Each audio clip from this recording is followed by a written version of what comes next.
घमंड तब तक ही रहता है जब जिंदगी की रिपोर्ट नॉर्मल आती रहती है। जिस दिन डॉक्टर कह देता है कि अब सब ऊपर वाले के हाथ है, उस दिन यह एहसास होता है कि हमने जो भी घमंड किया वो सब मिथ्या है। रिश्ते, नाते, पैसे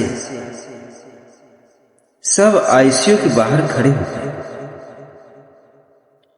और हमें ना पैसे की जरूरत होती है उस वक्त, ना किसी रिश्ते की। उस वक्त सिर्फ जरूरत होती है तो सांसों की।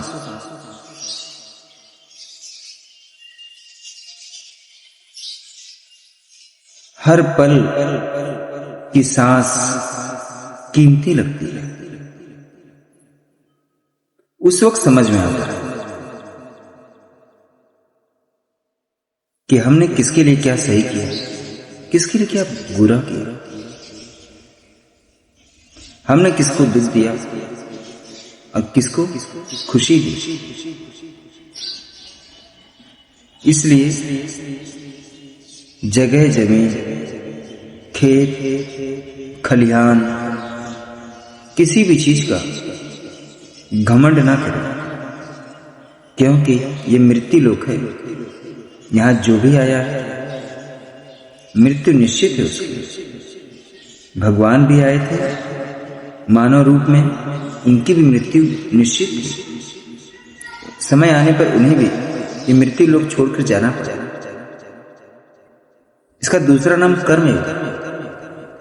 यही एक ऐसा युग है और यही एक ऐसा लोक है जहां कर्म को बहुत महानता दी जाती है। इस मृत्यु पर लोक पर आने के लिए देवता भी तरसते हैं, जबकि वो स्वर्ग में रहते हैं। उनको किसी प्रकार की कोई चीज कमी नहीं, किसी चीज की कोई कमी नहीं।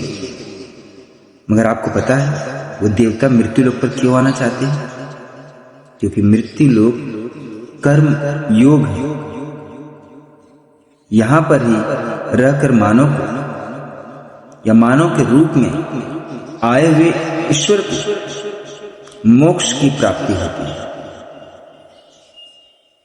और ये कलयुग चल रहा है। तुलसीदास जी ने कहा है, कलयुग केवल नाम आधारा, सुमर सुमर नर उतरे पाए। बाकी जितने युग आए मुक्ति पाने के लिए, मोक्ष पाने के लिए, भगवान को पाने के लिए हजारों लाखों करोड़ों संतों ने हजारों साल तक तपस्या की, तब कहीं जाकर के उन्हें भगवान का दर्शन हुआ। लेकिन कलयुग में सिर्फ भगवान का नाम लेने से मुक्ति मिल जाती है और हृदय में उनका नाम सदैव रखने से मोक्ष मिल जाता है। इसलिए कहता हूं कि घमंड किसी चीज का न करें। हर सांस पर चलते फिरते, उठते, सोते, बैठते भगवान का नाम लीजिए। मैं ये नहीं कहता कि कर्म छोड़ कर लीजिए, कर्म करते रहिए, पर सांसों पर राम का नाम होना चाहिए। क्योंकि जब आईसीयू में जाओगे, जिस वक्त सांस की बहुत जरूरत होगी, और वही जो आपका रोज का अभ्यास होगा, राम राम, किसी भी आपके अपने इष्ट का नाम, उस वक्त वही इष्ट आपकी मदद करेंगे। ना कि रुपया करेगा, ना कि लोग करेंगे। तो अब भी वक्त है, घमंड छोड़िए। ना इस शरीर का घमंड करिए कि मैं बहुत बलवान हूं, ना धन का घमंड करिए, ना ये घमंड करिए कि मेरी पहचान बड़े ऊंचे लोगों से, ना ये घमंड करिए कि मेरे पास बहुत सारे जगह, जमीन, बंगला, गाड़ी, घोड़ा सब है। मेरी बात पर विश्वास करिए। आंख बंद करके जरा सोचिए, और अगर मेरी बात सही लगी तो मेरे पेज को फॉलो करिए।